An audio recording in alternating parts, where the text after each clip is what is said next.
just an awkward. It's awkward. It's like Bear and a grown man riding the mule. This is great. I didn't expect it to be a time. And then Josh Mashburn walking behind, looking at the camera. The worst part of it all is that he's got a fanny pack on. So we're talking about the viral Moultrie trail camera image that I put up last week of Bear. He wasn't trying to be cute. They were just walking over on my hunting land. So that wasn't Part of staged it at is all. mine. No, it's true. It's true. That's And hilarious. Bear's leading a mule with a grown man in the saddle, like he's leading a kid. Like a pony ride. Yeah, like a pony ride. And then behind him is our friend Josh, who was just with him and, just walking behind him. And he kind of like looks at the camera. He's wearing a fanny pack. And then you think it's over. And then like 3 seconds later, here comes our squirrel dog coming through. Yeah, the video has exceeded my expectations and its impact on the planet. Welcome to the Bear Grease Render. I'm really excited about everybody that's here. We have many special guests. I will start with Lacy Pickle. Lacy was invited all the way from Mississippi. Really, she's the only one that's supposed to be here. But Lacy Pickle, wife of Lake Pickle of Backwoods University. Great to have you guys. Yeah, happy to be Yeah, here. thanks for having me. Josh, Landbridge, Spielmaker, Bear Newcomb. He got a huge story. And then Forrest Teeter. That's right. My old buddy, Here in the Forrest flesh. Teeter. Man, yeah, Forrest has got, it's like show and tell a little bit. Did y'all bring anything? I went to go to the truck. Lake brought that mustache. He did bring sure a did. mustache. Lacey Well, loves it. I got to give you They a always little, do. I got to give a little introduction to Forrest. So Forrest is, we've been buddies for a pretty long time. Lives here in Arkansas, but you are pilot in the Navy. That's right. Which has always been very confusing to me and to my young children. Forrest is in the Navy. Oh, yeah, boats. No, he's a pilot. Not he at all. flies. But you're on just on a leave, I'm a on short leave, yep. leave in Arkansas. You're stationed where? In Hawaii right now. And what do you do in the Navy? I fly the C-26 Metroliner as of right now. Which is It's a twin-engine turboprop kind of transport plane. We do a little bit of radar stuff too. So kind of a jack of all trades in that plane anyway. So But you're a pilot. that's right. Man, to be a right. pilot in the military, you got to be like, Yeah, High I think I level. found a loophole. I don't know. I don't know. now, you were on the render one time before, like maybe 3 years ago? I think twice Twice, before. This is yeah. number 3. Okay, 3. Yep. So And last time you were here, you were flying like a $60 million plane. like a $500 million plane. Are you serious? Yeah. Oh yeah. Yeah. Wow. Now, what That's was where that? I got confused because you said Metroliner. That's the San Antonio. Yes. They call it the San Antonio sewer pipe and a lot of other things. They're not too friendly. This is not a well-liked plane. Not at all. But the $500 million plane that Yes. you flew, Yes, for 4 years. That was in Oklahoma. I was stationed there for 4 years flying that plane. what did So- that plane do? So it was a communications relay aircraft. We had a 5-mile long antenna that we would string out of the back of that thing, go take off, fly over the ocean, and communicate with submarines. And basically, if we wanted to launch some nukes on somebody, they'd say, hey, launch those nukes. They'd send that message to us. We'd transmit that message through that wire to the submarines and say, launch those nukes. Hopefully, it's not that easy. Yeah, it's Why yeah, wouldn't you just simplifying. call them on the phone? That's what I said the same thing. And they said, you're going to put us out of a job if you do that. So I said, okay, I'll keep my mouth shut. I'm trying to figure out what y'all asked me to be here for. I can't compete with that. Yeah. So, Lake, what have you been doing? I don't fly a $500 million plane, Well, I don't Isn't that either anymore. and I've never seen a 5-mile long antenna. Yeah. yeah, that's Now, Lake would that's like the to wildest have that part. on his Garmin to track his bird Yeah, dog. no doubt. Yeah, I can call some buddies next Yeah. time you get one lost. We'll fly over. Mm. Yeah. You told me. Can you tell me? You could give like an abbreviation. The other day, I asked Forrest. I said, "Man, like you flying a plane like that, you're in charge of a whole crew of people. It's not like one guy flying a $500 million plane. Like you're in charge of a crew. Right. Am I right? Yep, that's right. And you said in all your airtime, one time you had a pretty big scare. I mean, can you just like in like a minute tell me kind of what happened? Sure, yeah. We were flying over by Charleston, about 20,000 feet, and had some guys in the back just call up basically over the intercom and say, hey, we got smoke smell back here. told my flight engineer to go drop down in the kind of lower compartment of the plane. He dropped down in there, it's full of smoke. About that time, we started smelling it, started coming up into the cockpit. And the scary part about it is you really don't know what it is, so you have to assume it's the worst and then execute like it's the worst. And so just ended up getting on our oxygen masks and asking for vectors to Charleston there and brought it down safely, thankfully. But, when you don't know what it is, then for all you know, the wing's burning off, So you emergency landed the plane in like 8 minutes. Yes. So you're flying like have no intentions of landing. Correct. Yep. You could have been over Bermuda, Sure. or you could have been over the ocean. Yep. That's exactly right. But you smelled smoke. Yep. Something is bad wrong. That's like right. in this plane, smelling smoke Yep. means Yeah, something is bad wrong. Absolutely. You should never be smelling smoke for sure. And so, And so y'all you called the guys at Charleston. You must have had them on speed dial. yeah, just tuned them up real quick and then just said, hey. Hey, boys. Call 5 call mile long 911. antenna will get a call in quick. Did you Yeah. figure out what it was? So yeah, it was just one of our communication cabinets. That plane, being a communications aircraft, just had racks and racks and racks and racks of communications equipment, and one of those, just a Canon plug in there, was not operating properly, kind of shorted out, and just smoke checked itself. And so again, Wow. in 1,500 hours of being on that plane, that's the only time anything like that happened. Yeah.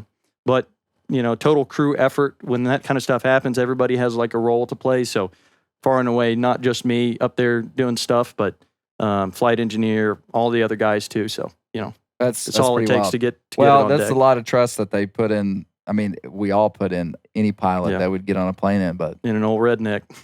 yeah. Okay, show and tell though. We got a lot of work to do here today. Show us this.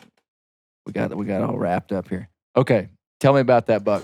So this buck, this is from when I lived in Oklahoma. I'm gonna give you all the short version here because I go on and on. But basically, in 2020, I found out I was going to be stationed in Oklahoma City. I was stationed in Corpus Christi for flight school at the time. Found out I was going to be stationed in Oklahoma City. Started looking at property. Found a 40-acre piece down there that was reasonably priced. Land was a little more expensive, or a little more affordable back then, rather. And Dad went and looked at it, said it laid out real nice, and I just bought it without ever having been there. So when he went there and we closed on it just virtually, he went out there, put a feeder out, put a camera out, and really only one deer showed up with any regularity going into deer season that year, and it was this deer right here, and he was probably a 120-inch, 3.5-year-old deer, 8-point at the time, but had this real characteristic kind of drooping left main beam. And having been in flight school the last 2 years, I hadn't had a lot of opportunity to hunt, and I was like, man, I'm going to go up there, open weekend of muzzleloader, and hunt that deer if he keeps showing up. So I drove up there from Corpus Christi, and wouldn't you know it, right before dark, here he came, and we had done nothing to this property. I was literally just sitting in the woods out there by the feeder. And man, he came in just before dark and got kind of in some thick stuff. I tried to force a shot and ended up smoking a tree, and off he ran. Didn't cut a hair on him. So When he's 3.5. when he was 3.5, that's right. So fast forward the next year, I moved up to Oklahoma by that time, and one of the first deer to show up in the summer. Started running cameras again. He had grown into probably 140-inch 9-point, which again, a deer I would have been tickled to death to kill. I mean, far and away. And man, he just was never super regular in the daylight. He'd show up in the morning sometimes, coming back to bed, pass through my place. I'm talking like the first 15 minutes of daylight, and then other than that, wouldn't see him. And would start showing up a little more regularly in the late season, getting into December, and I had an encounter with him one time that second year, wind swirled, never saw him again. He ran off.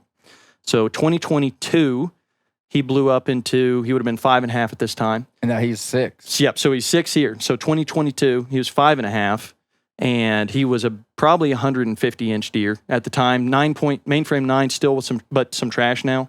And more of the same. Man, show up in the mornings, kind of early season. And the problem was I just didn't have any way to hunt this property in the morning. It was pretty much an exclusively evening sit type place. You would just blow all the deer out getting in there. The access was not good for the morning. And didn't have any encounters with him that year. Now, going 2022 to 2023, Clay, I don't know if you remember this conversation, but you and I talked ad nauseum about this buck over the course of these years, trying to be like, how do you do it? Like, what do you do differently? And you said, man, what you need is a blind, and like a scent type blind that you can get in there and spend some time in and maybe get a little more aggressive. And I said, man, that's exactly right. Looked at how much those blinds were, and I said, oh my gosh, I cannot afford that. And so I talked to my dad, and he was like, well, let's build one. So sure enough, and I had a food plot built on the place the first year out now. So had a blind that my dad and I went in there and built, and just made it as scent tight as we could make it, just totally sealed up the corners and gaskets on the windows, everything. I mean, very much a redneck type deal, but it was what we had done. The idea was, well, I'm going to spend the night in the blind. So I'm going to catch him, come back, because that was the only time that he would ever really daylight with regularity, was coming back in the morning. So going into 2023, I spent waiting on the right weather, of course, but would spend 4 or 5 nights over the course of that early season in that blind, and nothing, man. I mean, just it's like he knew, like these deer always do. It's just like they know.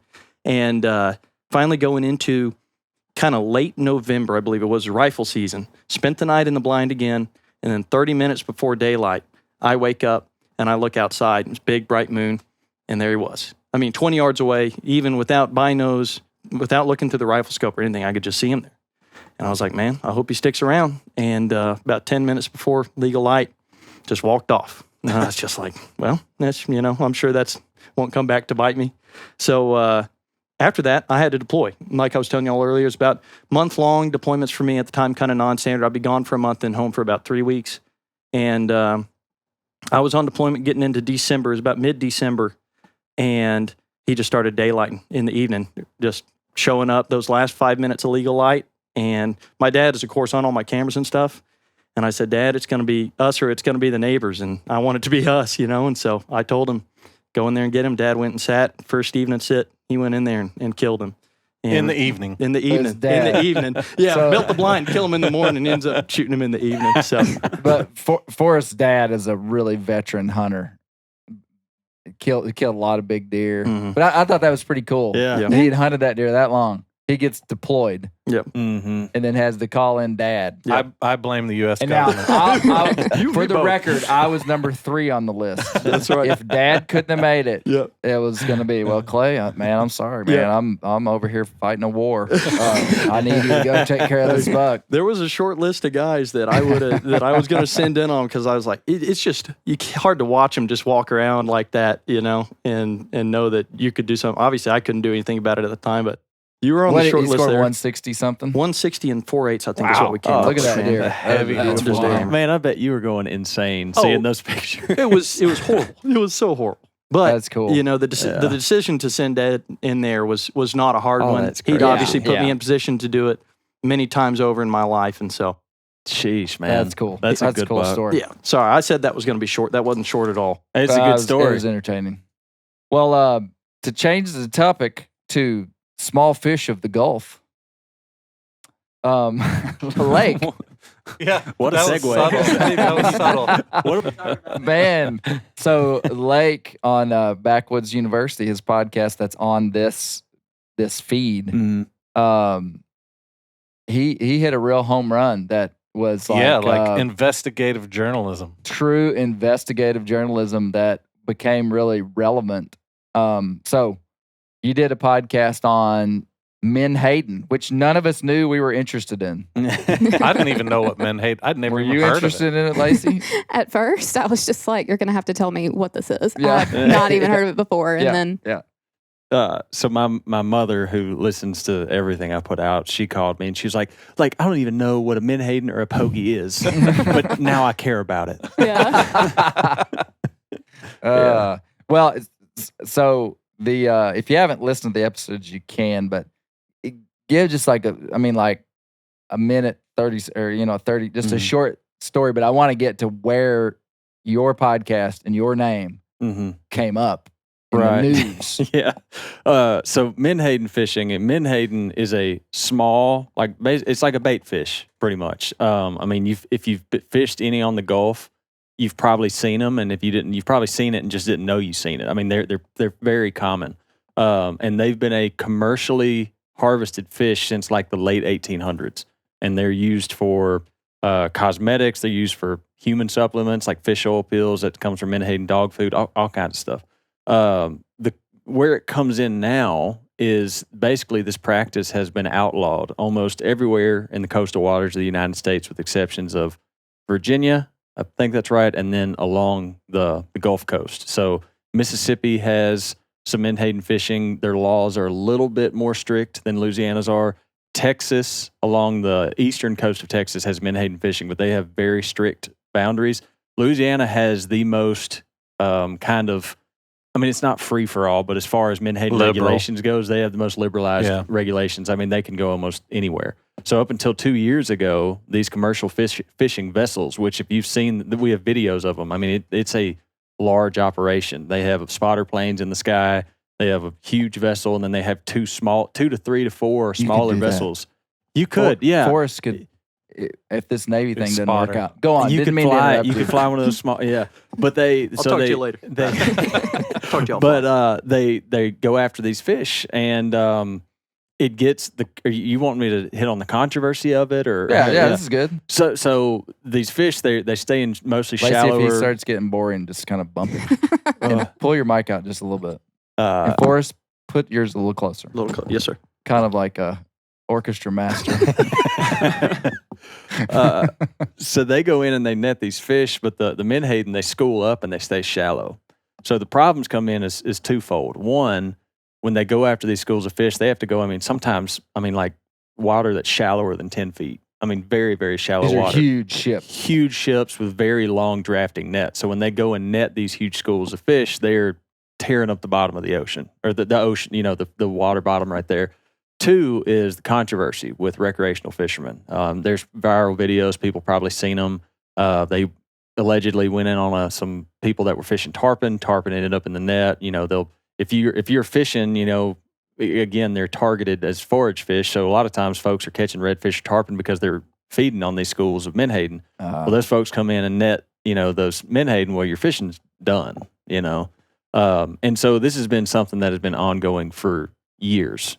The controversy's picked up. And it's huge bycatch. That's what's controversial, is that like you can't even kill a tarpon. Am I right? Right. You can't kill a tarpon. And then there's these guys are like killing tons of tarpon. And the one that got the most, probably the most press is the redfish, because that's like the big game fish in Louisiana. People go catch bull reds, and the first time in 30 years, Louisiana had to change their limits. They had to change the slot limits of what you can keep, and then used to anglers could keep. It was 2 redfish over 27 inches, then it was 1 over 27 inches. Now, if it's over 27 inches, you can't keep it at all, because that's your breeding size redfish. Well, typically, when they're netting those menhaden, the redfish that are getting netted and killed are all over 27 inches. The big ones. Yeah.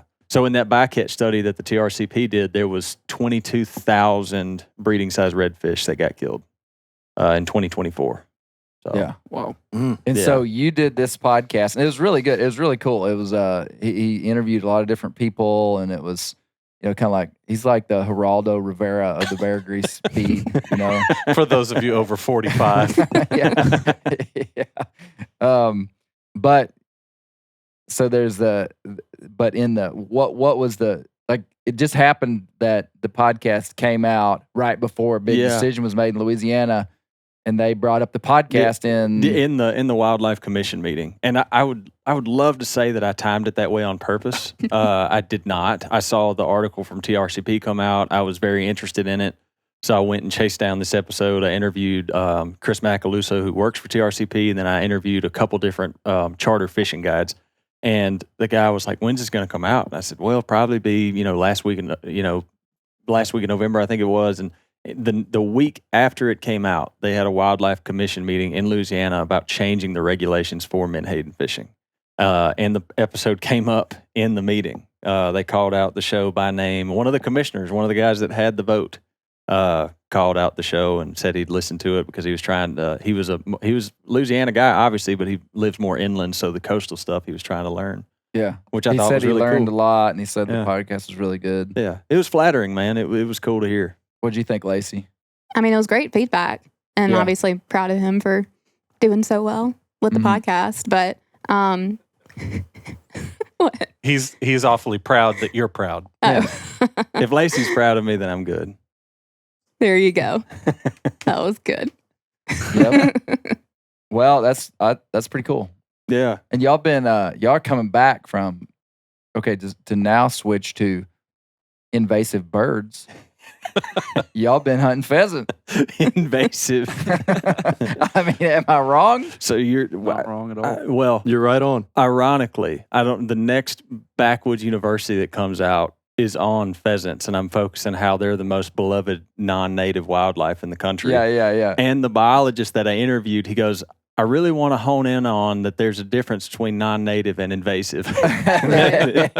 Yeah. It's like the pheasants didn't like just take over on their own. We've kind of like made them feel comfortable here. George Washington tried to introduce them in the 1700s. Wow. Mm-hmm. Wow. Mm-hmm. Spoiler alert. Yeah. Spoiler alert. Did he try to introduce anything else? I don't know. That's a good question, Bear. Like, could he You be know what? responsible for like I hogs smell or something? I smell a rat. You know what mule people say? George Washington was the first one that ever brought mules over. He brought in jacks from Spain and was using those fancy mares from France. Makes us feel real good and real American. I think you need to double check your facts. I have to go buddy. check my man. I think anybody that has anything that's kind of like little, like non-mainstream, like mules and pheasants, you're That's like, where well, Brown- George Washington George Washington brought George brown trout Washington over. brought him in. I mean, it's like you They can must blame be him good. for anything. Yeah. George Washington brought brown trout from Germany. There you go. Right after he chopped down that cherry tree, Yeah. he said, "You know what? Pheasants. It's a good idea." I've been kind of trying to figure that out in Hawaii too, because Hawaii's fun. You know, obviously, tons and tons of non-natives, some invasives, Yeah. and I'm trying to navigate that landscape myself right now because, like, one of the first days I kind of went up in the mountains to go hunting up there, an owl like flew up and sat on a log, and I was like, "There's just no way that evolved here, like the same way it evolved somewhere else." And I look it up, and it's like the Hawaiian owl, but I'm like, "But it can't be." I was Yeah. like, "I don't know." It's just So in, it was a in native disbelief. owl. So they call it the Hawaiian owl. It's the pueo, which is awesome, by the way. Awesome bird. But they were brought over like 500 years ago on ships. So there's like this window where it's like, I've been here long enough. Like you've earned your keep or whatever. So you're not the invasive. So that must fall into like that non-native thing. But they call it the Hawaiian owl. So there's a few different species that are kind of like that every time I have to check, I'm like, so were you like really here or just like kind of here a few hundred years ago, you know? Yeah. There's nuance, man. I talked to a guy. It was controversial for me. I was talking to him about pheasants, and because wild turkeys. Y'all know how I feel about wild turkeys. Originally, like their historic range, they were only in 35, or that may be right, 30 something of the states in the United States. Now they're in all 49. And I had a guy tell me, he's like, putting turkeys in all of the 49 states was a big conservation flop because I was like, whoa. Yeah. Hitting George close to home. Washington once wrote that he wished there were differ. birds on the Pacific coast. The point he was trying to make is we put all our conservation focus on turkeys, and there's there's native birds like grouse that are struggling, and we don't. That was the point he was trying to make. But I was like, hey man, turkeys are cool. He out-pickled you. He did. You got out-pickled. He cornered me. Yeah. Okay, Josh, you narrate what's happening here. I'm gonna bring something back into the shot, but you need to talk to them while I'm doing it. Stand by. Clay Newcomb has a very special thing to share here that probably most of us have never touched. Last time he did this, he brought in like a 40-foot vine. You remember or that something. 40-foot Knocked vine? over all the This is cameras. not a vine, folks. This is not a vine, folks. I can tell a What story about this a vine. is, Wow. Whoa. Oh, I know what that is. that right there is a beautiful Alaskan wolf hide.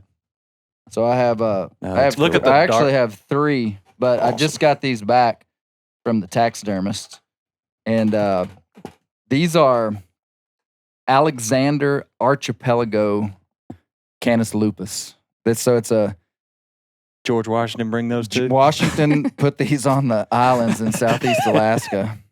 Oh, these are the wolves that we trapped with David Bennett's in southeast Alaska Uh-huh. on the MeatEater film. Isn't that incredible? That's big. It's unreal. They're so that big. thing, when Clay holds that up, I mean, it's a full It's full as, arm span. I put mean, my just finger in the tip of the nose, and I can barely get its get it tail off off the the ground. Wow. And, I'm 6'3", so no, I was really proud of those. The guard hairs on that wolf is over 5 inches long. holy smokes. That's cool. That would make a beautiful fly. That is for fly cool. fishing. Keep your hands Yeah. off, Josh. Yeah. Yeah, so wolves, Bear, why don't you show us what you brought? This It's is a show and tell I feel episode. Lacey, you're next. underprepared. Is it, I hope is it you're up to ready. you, right? Do I need to Well, go we've get got So this is what I brought. okay, Bear's got about a 65-inch 7-point rack. That Yeah, fits. well, I killed this like 3 days before I killed the big one. So he But- killed that on public land in his last render. We talked about Bear's deer camp, which has like 25 people, and Bear coined the term "We are the hunting pressure." Like, And we did in fact execute on that because we got this and Forky and a doe. and a very small The doe. doe on the smaller end. Killed by my son. I'm calling him out. Say, I'm like, laughing because when I came in, I saw those there. I thought Bear was going to do one of these. So this was the first buck I ever killed. And then No, that's the one he killed 2 days before. I'm just as proud of that one as I am of this one. I mean, 6'7", 6'7" Yeah. is it's I like, guarantee you cool, that young one was people say. harder to kill. Oh yeah, I mean, I hunted this one maybe 5 or 6 hunts. That one, I walked 2 miles like a week in a row, and eventually this dude ran by. Yeah. But And anyway, Bear had sitting with him a guy who had never hunted. So, like, witnessing this deer get killed. That's the cool. small public land deer was a guy who had never hunted. Am I right? Yeah. Yeah. So that was a cool deer. But then this is the Bear big has one. in his hand a 155 4/8 inch buck. Yep, there he is. So this is the buck that was on the Deer Stories episode that you heard Bear talk about. Yeah, when I told the story, I had the deer Yeah. just like this. You know, this episode was pretty cool because we told 3, and I don't think we've ever done this before. We had 3 stories that were fresh. James Lawrence's story was a buck that he just killed just the other day. Yep. And Bear's story was a buck that he just killed. And then Jason Kaler's story that we started off with, a 155 that he killed while I was at camp with him.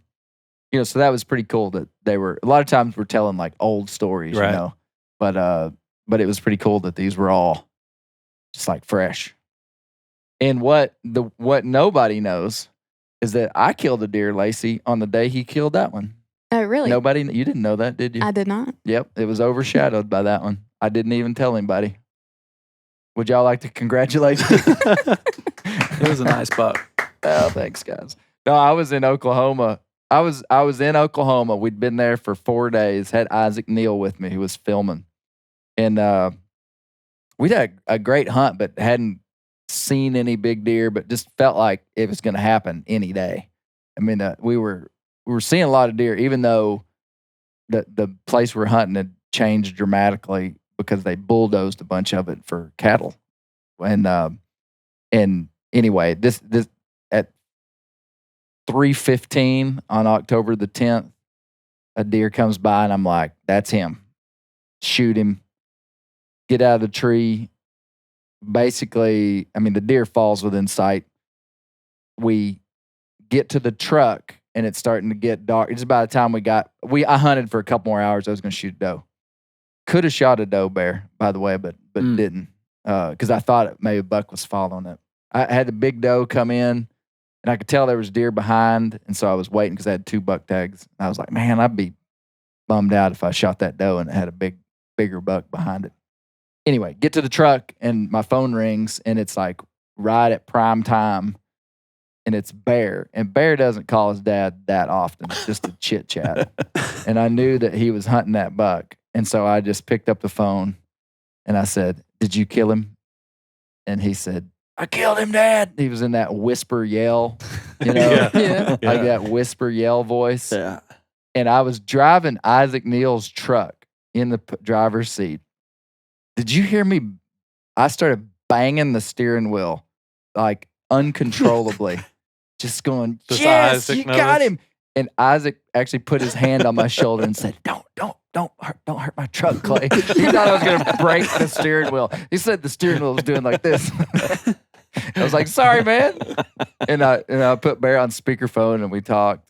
But so we just threw the deer in the back of the truck. We couldn't bring the deer back to Arkansas because of CWD stuff. Oh, And we were going to process it and debone it.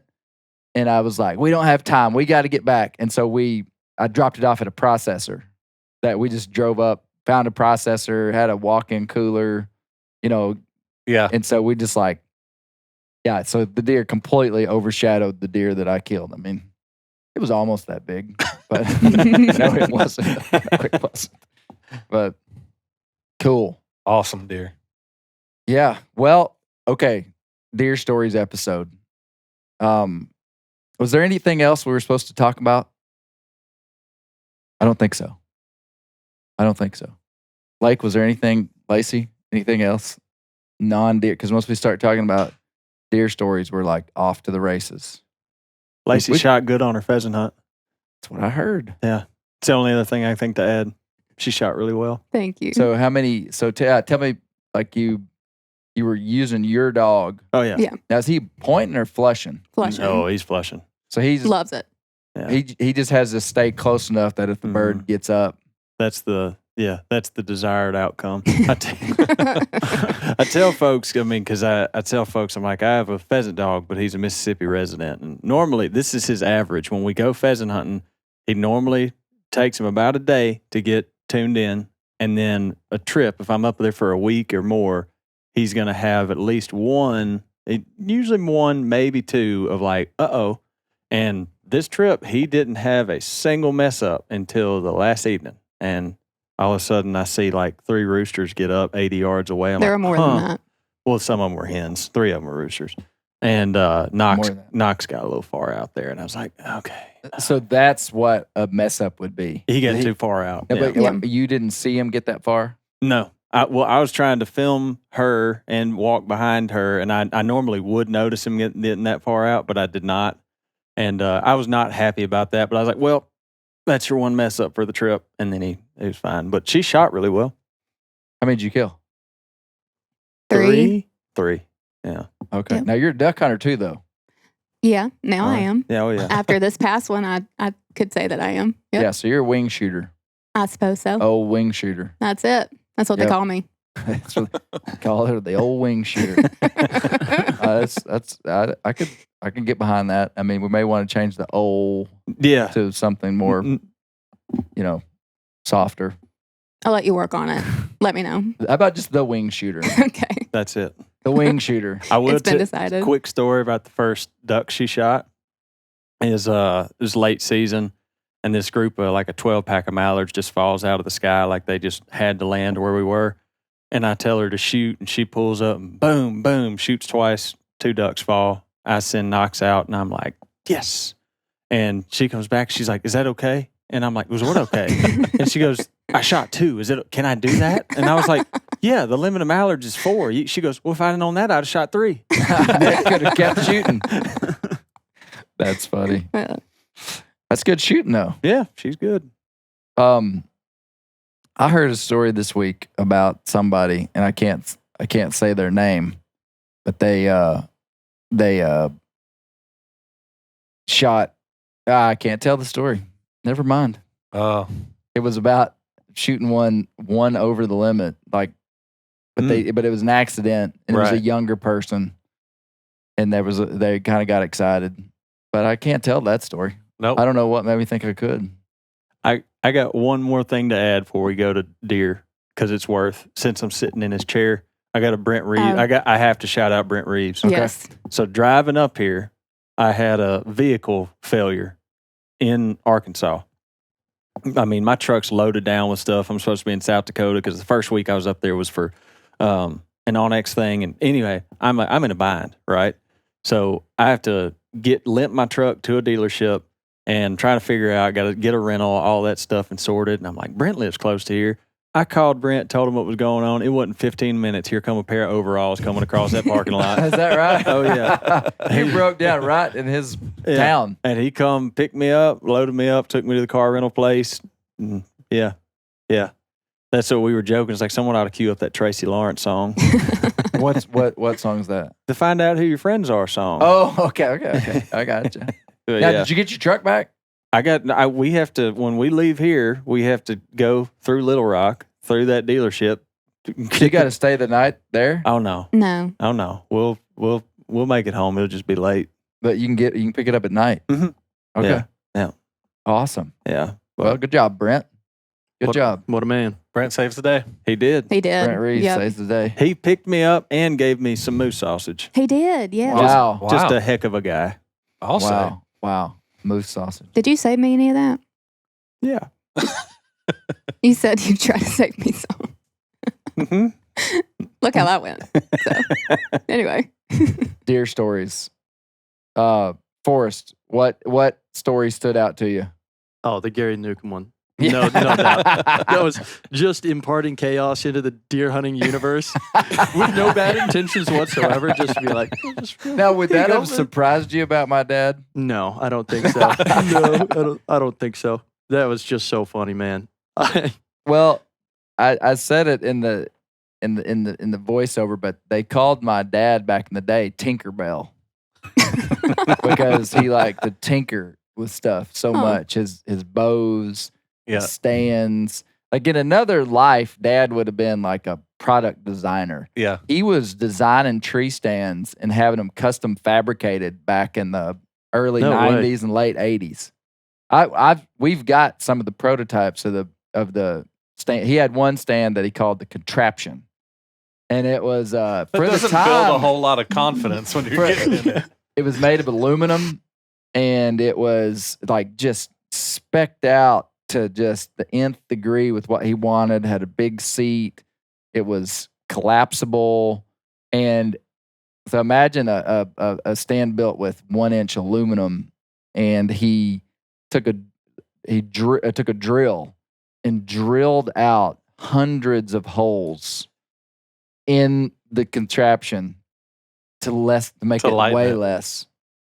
And that stand is still usable to this day. I've got some sticks that he's given me that are just have an unbelievable amount of holes drilled in them. And I'm just like, is this even still usable? Yeah, like is that not going to just bend on me when I step on it? As the recipient of many Gary Newcomb hand-me-downs, and I mean, in all honesty, things I've just stolen from him when he's not looking. Yes. Yeah, there's a lot of jury rigging in there.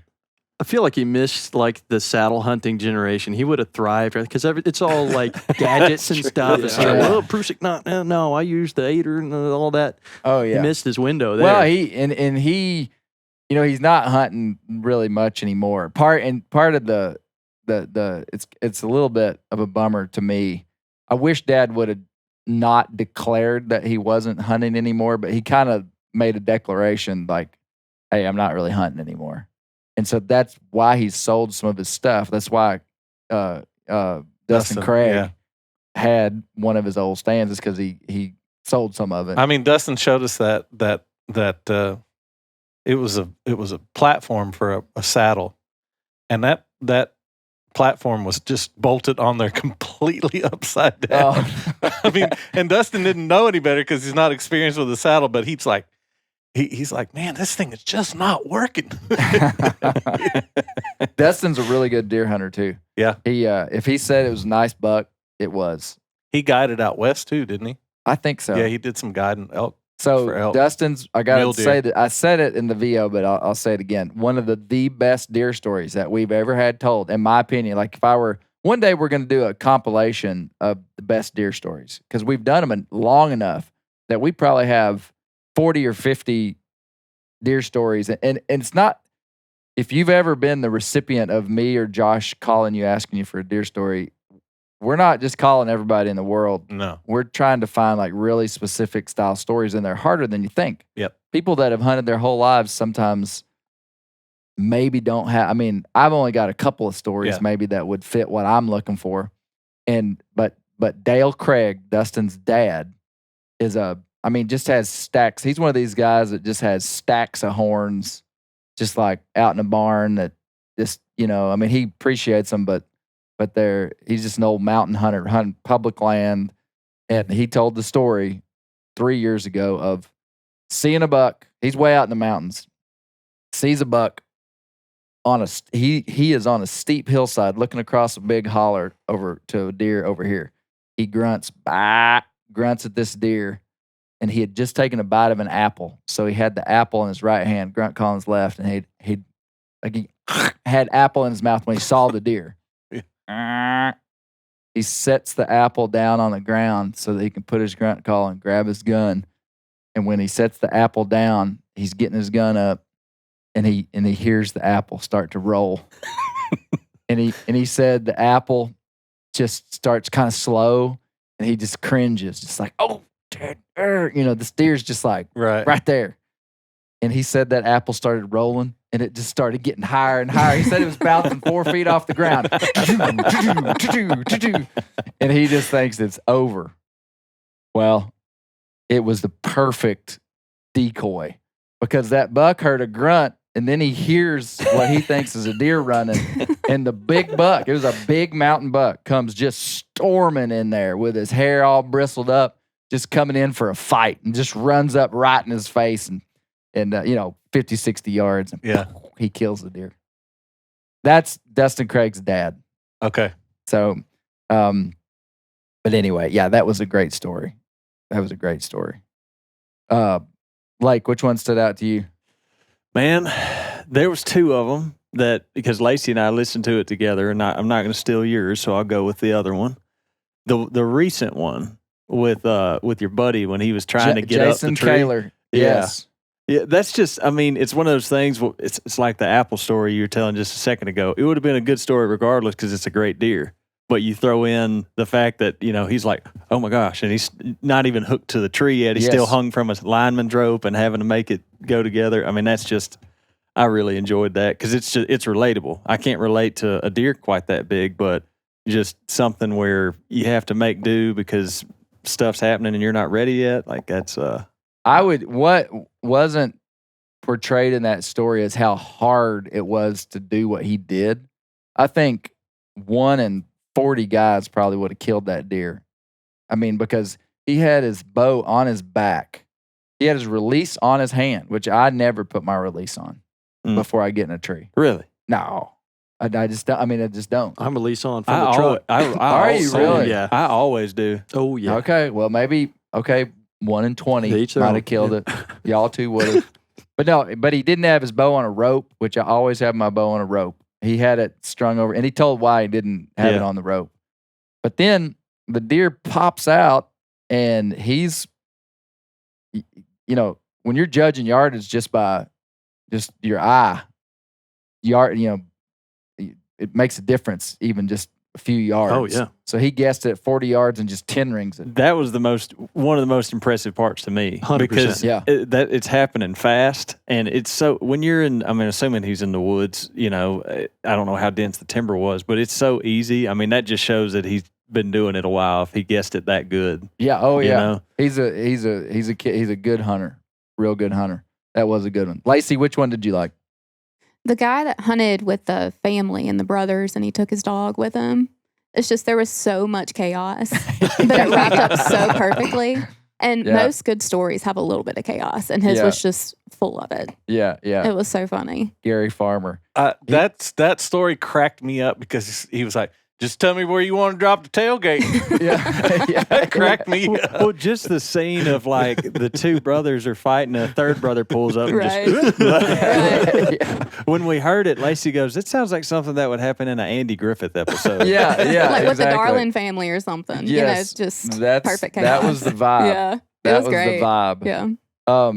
I thought it was funny that Gary's laugh. He's got a like a really contagious laugh. When he laughs, you just can't help but laugh with him. But that was good. Now, so Gary Farmer is the one who told the story last episode about the mule bucking him and Teddy Valines off the mule. And he so it's so interesting. You go to these guys' houses, and I didn't know Gary that well, but I mean, just killed more deer than I've probably seen. And those are the two stories he tells me, and maybe I prodded him for, like, do you have anything funny? But I also was like, just tell me your favorite deer story. Those are two. He told me some other ones, but those were two that he told. And Yeah, a lot of the guys around here had dog hunting stories. Mhm. You can't up in the Ozarks. You can't dog hunt anymore. Down in the Washtals, you still can. But that was a good one. That was a good one. Bear, what was your favorite one?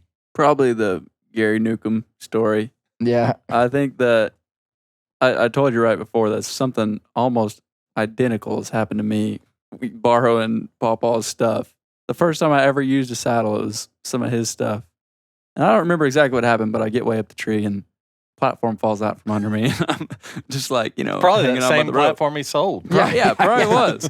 Probably was an upside down platform that.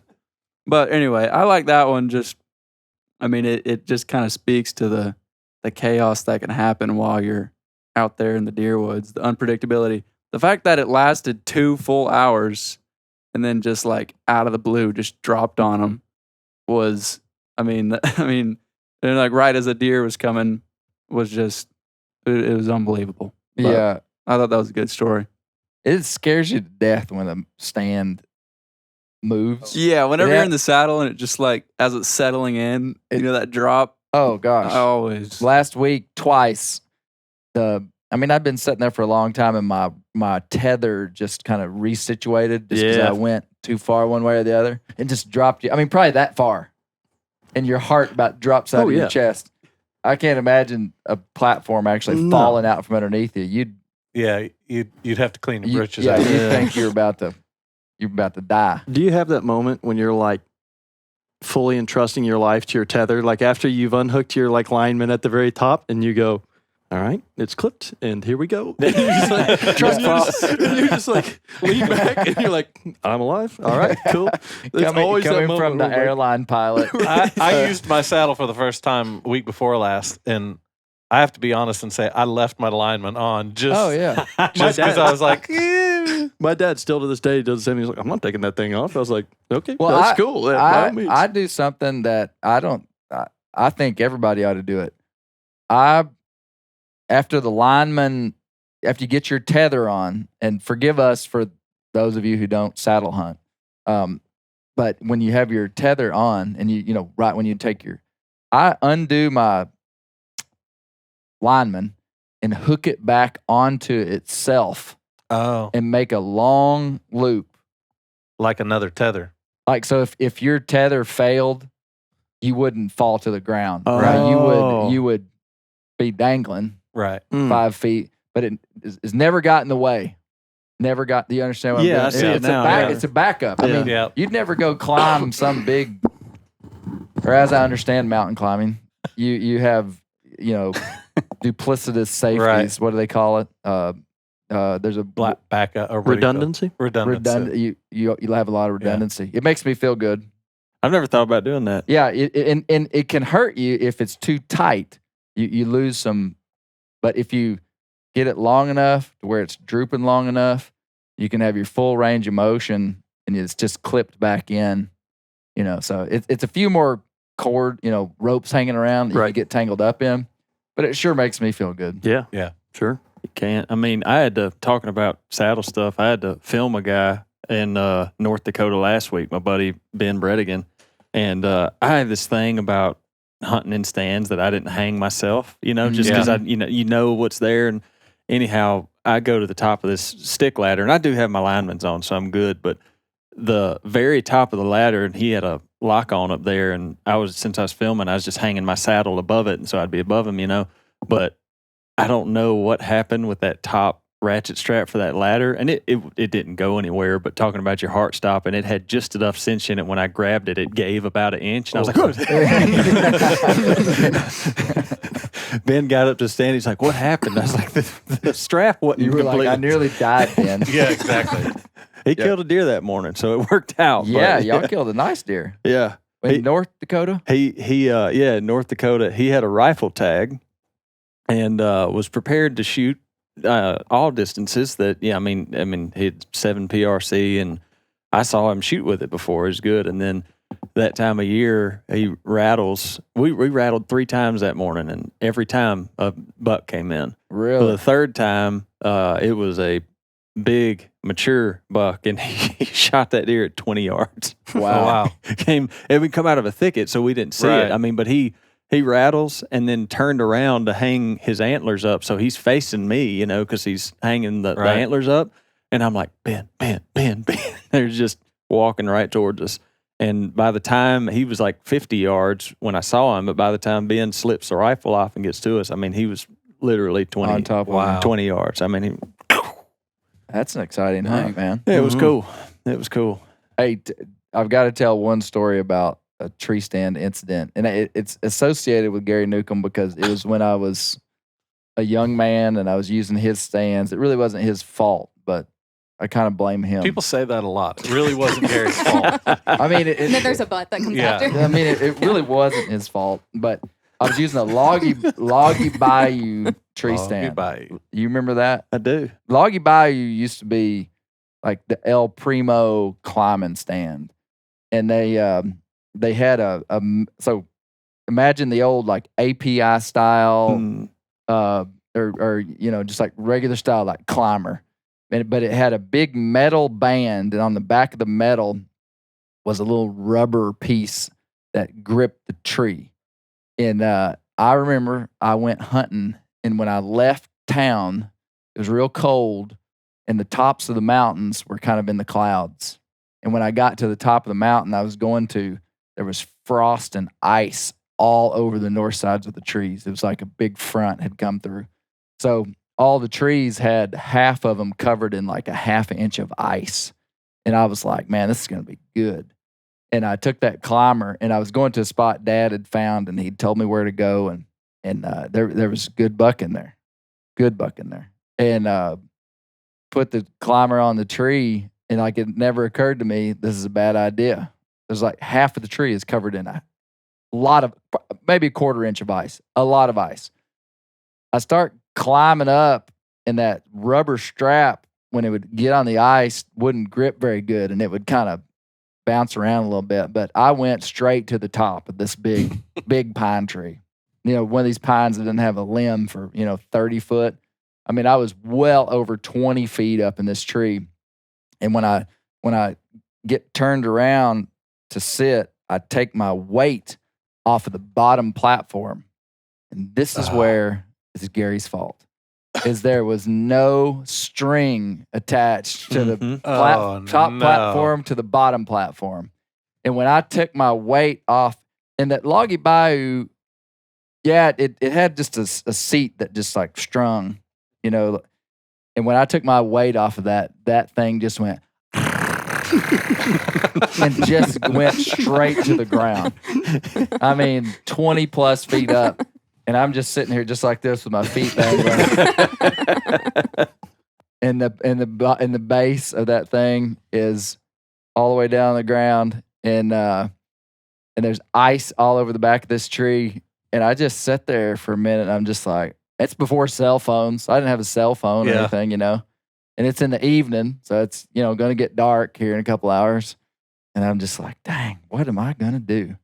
And I figured out a way to get turned around, and I would hug that tree with my legs like this, and I would have my arms right here, and just with all the core strength I could muster, I would just like lean forward and put the pressure off of that thing, and it would just like and then I would and hold on with my legs, and I went all the way down that tree, gripping it with my legs and just pulling up and getting, just going like 4 inches at a time. And I made it to the bottom of the tree. And now this is what I also give credit to Gary Newcomb for. I got the bottom platform, and I went straight back up that tree and hunted till dark. I did. Did you kill a big deer? No. I also blame Gary Newcomb for that. I think every 90s and 2000s climber story that I've heard has to do with it not being tied to the bottom. Yeah, it's like true. Everyone. It's true. Everyone. Yeah. Yeah, that's probably like everybody that's like my age or older would have been like seeing that one coming. Like he's losing the bottom of that platform. I bought a climber this summer from Clay's father-in-law, and that was the first thing I checked before I left the house. I was like, Hope this thing's got a rope on it. Does it have a string? Yep. Josh, which one stood out to you? You know, I really liked this story about the brothers, but I have to say I got to be there when James Lawrence told his story. And anytime you get to interview a live member of the Bear Grease Hall of Fame, you got to count yourself lucky. And just spending time with James Lawrence is always a treat. You know, he's such a great guy. I mean, just not, Clay has said it a number of times, but getting to spend time with him there and seeing his walls with all his antlers and the bottom side of his porch with all the antlers hanging out there, he really is as good of a mountain buck hunter as there's been. And he's humble. He just does it because he loves it. And so just hearing him talking about hunting that deer this year, you could just see the twinkle in his eye. He's an old man now, but you can just see the twinkle in his eye light up when he talked about that buck coming in and just lifting his antlers up. And yeah, he was just absolutely tickled to kill that buck. It was a big one too. Yep. Mainframe 12 point. Yep. Yeah, man. I was glad to see him get that deer. He's been needing a big one. He kills pretty good ones every year. It's been a while since he killed a really nice deer. Yeah. But yeah. Well, I say that now. I'm remembering one he killed 2 years ago. You know what? Maybe he didn't deserve that. He's still on top of his game. If you see his walls, there's no shortage of big deer there. He's still on top. He can remember. He can remember every one of them. He does. He's got these. Just you point out a little bitty rack, and they'll be like, "Man, I killed that on Sugarloaf Mountain, 1977. I've got one of his racks on my wall right there. One day I walked in there. And I said, James, this may be a funny ask. But I knew exactly how it was going to go. Yeah. But I just said, can I have one of your deer heads? I want to take it and put it in my office. And he said, pick out whatever one you want. He would have given me the biggest one. When I picked that one, he said, why don't you take that one? And he pointed to the biggest one. He said, you can take that one. And I said, nah. I said, I don't want to take your big one. I said, I just want like a classic, Ouachita Mountain buck. And so that one has big, like 9-inch brow tines. That 8-point over there for us. You see it? Man, up there coming off the angle. Yeah. That's a James Lawrence buck. That's a hammer. Just a buck. You just sawed the horns off of, But yeah, that was cool. Yeah, so that's a picture of James. Lacy, that's James Lawrence in the 70s. How old is he now? He's late 70s. Yeah, he's pushing 80, I think. Yeah. 78, probably. He's the same age as my dad, I think. Dad's 77. Yeah. I think James is probably 77. Yeah. But yeah. Well, what else do we need to talk about? The MeatEater Live Tour. There's still some tickets. Yeah.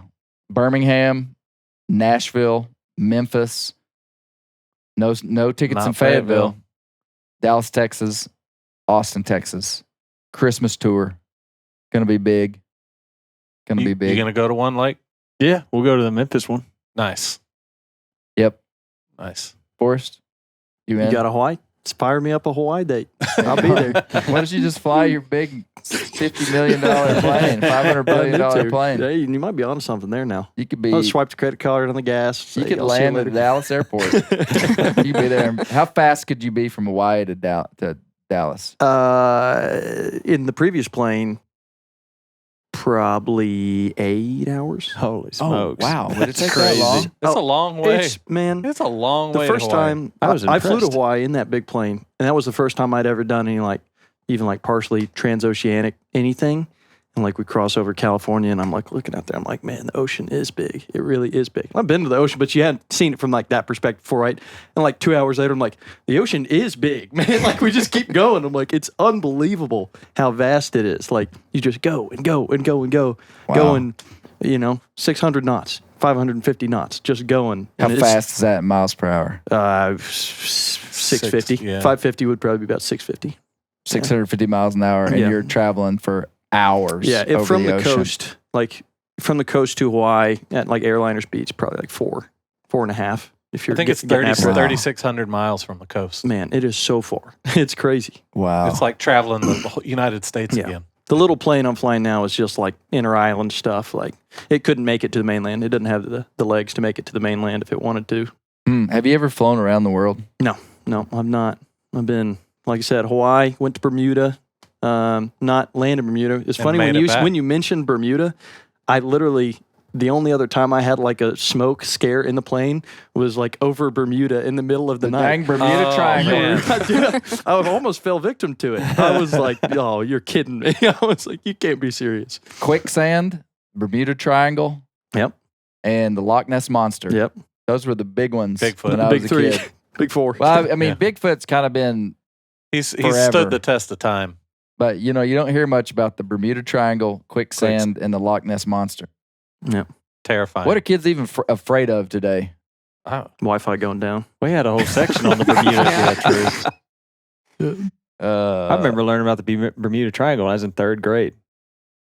Went home and talked to my mom about it. I was like, what are we going to do about this? Someone's got to put a stop to this. Something's going on. Even June can solve the world's problems. Yeah. Yeah. What did she say? She's probably, I don't know. I wish I could remember. I feel like that was She like was in our like- history books, though. I'm for telling sure. you, that was like the first, I It's don't like know what you core would call curriculum in that. It's being Mississippi. presented Yeah. to you Yeah. as like it's out there, just so you know. It's I was in history 3rd books. grade. I remember it like vividly. I don't know That's why, hilarious. but I do. The Bermuda Triangle. Yeah, scary stuff. man. Oh, man. And killer sharks were pretty big back in our day. Jaws, the movie Jaws. Jaws. Yeah. I'm still scared of that stuff, man. The beach is right on my back door, and I'll go through about right here. No further for me. Quite a bit of shark activity in Hawaii. Yeah, we just had a guy. I live on Kauai, and we just had a guy get bit surfing like 2 weeks ago. There he lived, thankfully, but man, it happens. It happens out there. Wow. Yeah. Well, Like- speaking of the movie Jaws reminded me of it. The bear that killed the guy here in Arkansas is still on the loose. I mean, we talked about it in depth a month ago that there were 2 bear kills, 2 human fatalities from black bears in Arkansas. First time since 1892, I think they said that a bear had killed a person, and that 2 of them happened in the same month. And I was just by happenstance able to be involved in the investigation and then the killing of the bear that we thought was the one that did it. And then when the DNA test came back, we hadn't talked about this on the podcast. When the DNA test came back, so there was DNA on the man that was killed, bear DNA. And then, we killed a bear that they sent to the crime lab, and it wasn't the same bear. So that bear is still out there, which is pretty wild. Somebody made reference to the movie Jaws. Is there a plan to? I mean, is there anything they can do? No, not really, because they had surveillance of multiple cell cameras over bait and traps at Sam's Throne since that day, since October the 2nd. And the only black bear that showed back up at the site of the kill was the bear that was killed. And it looked like the one. And that it was in the it fit the yeah. So it was really interesting to seeing the response of the public to that. Just absolutely ridiculous ignorance. I mean, it just kind of blows your mind. I mean, the amount of people that were like, "Oh, you should have tranquilized the bear, sent the DNA in, and then decided if you were going to kill it." Well, you also can learn, like, you look at that example and the response, and you start to understand how misinformation can spread so quickly. Because people in Yeah. those comments are like, "Can't believe it! Y'all are killing bears like this out of season." And you're like, they killed it during season, and, Yeah. and didn't you say like the quota hadn't even been met yet? Yes. So it's like they didn't harm. And it shouldn't have mattered, Anything even if it ecolo- was. Like, Yeah. that's like totally Yeah, within the purview of the AGFC Yeah. to be like, Yeah, they're bear to manage. But for them to, Yeah. for them to tranquilize the bear, DNA test Just it, prosecute them There while you're were at it. Come on. many people that said the bear should have been tranquilized and the GPS collar put on it, And then once we got the DNA test back, we tracked the bear down with a collar and then, kill it if it's the one that did it. So I mean, intelligent, seemingly intelligent people said these things. And I usually don't go on the defensive on social media, but I did defend the Game and Fish and the Newton County Sheriff's Office. Glenn Wheeler, my friend, who was heavily involved in the deal because there was a human fatality in it. And I mean, they did what every agency in the country should do if they wouldn't have done it, is they pulled every possible stop to kill the bear that did it. And they did what was right. They put out a bunch of traps. They tried to catch it in like a tube trap and then a snare trap, a bucket snare. They had those all over that place. And 3 days after the body was discovered, so the man was actually killed a couple of days before the law enforcement showed up and found him. So the bear had potentially not been there for 3 days. It was all discovered. They put out traps and cameras, and a bear shows up 3 days after that on October the 5th. And that's when we got the call, said bring dogs. And from that day on, not a single bear came to Sam's Throne. So, I mean, I guess it's possible a bear showed up but wasn't on camera, but highly unlikely with all the bait and different stuff. I mean, I don't know what else they would have done. I mean, it's safe to assume that would be the bear. Yeah. But I mean, I can't draw up anything better for them to do than what they did. No. I'd bet my whole paycheck. That would have been yes. A reasonable person would say, yeah, that's probably him. Yeah. Well, it was a I'm going to say juvenile. I mean, it was a sub-adult male. It weighed 175 pounds. So, I mean, it was close to, it wasn't a cub, but it was like a two-year-old bear that was killed. And from the photos, we knew that it was a young juvenile male. And so the bear that we killed all of us were like, man, he's bigger than we thought. Like that should have been, Misty cued in onto that about how human bias, like we see sometimes what we want to see. Sure. Because when I told her on the phone on the way home, I said, the bear was a little bigger than we thought. She was like, really? It's a little bigger? all you guys that look at bear pictures like every day of your life for the last 30 years, throughout 20 years since there's been trail cameras. And she didn't say much about it, but I was just like, oh, it's a bear. It was him. I was like, I bet my pickup truck that it was him. Now, it is an older truck. But we all knew it was the bear. Sure. And dadgummit wasn't the bear.